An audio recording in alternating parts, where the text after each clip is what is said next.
તો સુરેન્દ્રનગરના થાનગઢમાં fridge blast થયો. બ્લાસ્ટ થતા આગ લાગી. જય અંબે સોસાયટીમાં ઘરમાં એકાએક આગ લાગી હોવાના દ્રશ્યો સામે આવ્યા. ફ્રીજમાં અચાનક બ્લાસ્ટ થતા ઘરમાં વિકરાળ આગ લાગી હતી. જોકે ફાયરની ટીમે 1 કલાકની જહેમતે આગ પર કાબુ મેળવ્યો છે. સતત પાણીનો મારો ચલાવવામાં આવ્યો. શોર્ટ સર્કિટથી આગ લાગી હોવાનું પ્રાથમિક તારણ સામે આવ્યું છે. આ દ્રશ્યો જે આપ જોઈ રહ્યા છો સુરેન્દ્રનગરના એ દ્રશ્યો કે જ્યાં ફ્રીજમાં બ્લાસ્ટ થયા બાદ ઘરમાં આગ લાગી હોવાના દ્રશ્યો સામે આવ્યા હતા.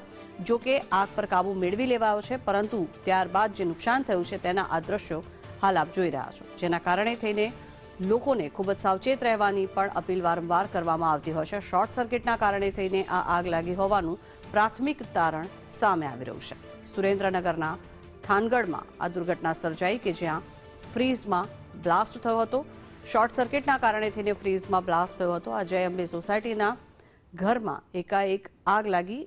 જો કે આગ પર કાબુ મેળવાયો છે, પરંતુ ત્યારબાદ જે નુકસાન થયું છે તે દ્રશ્યો હાલ આપ જોઈ રહ્યા છો. જો કે આ સમગ્ર મામલે સદનસીબે કોઈ જાનહાનિ સર્જાઈ નથી.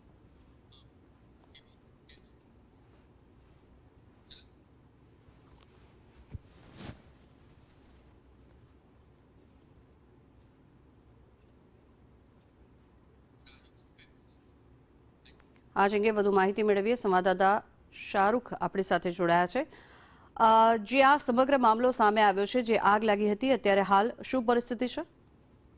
જરૂર જણાવી દઉં કે સુરેન્દ્રનગર જિલ્લાનું જે થાનગઢ ગામ આવેલું છે, થાનગઢની જય અંબે સોસાયટીમાં અચાનક ફ્રીજમાં બ્લાસ્ટ થતા આગ લાગી હતી. આગે વિકરાળ સ્વરૂપ ધારણ કર્યું હતું અને જે મકાનમાં જે કાળા ડિબાંગ જેવા ધુમાડા સર્જાયા હતા. જ્યારે ઘરમાં જે રહીશો હતા તેઓ સમય સૂચકતા વાપરીને બહાર નીકળી ગયા હતા, તેથી મોટી દુર્ઘટના ટળી હતી.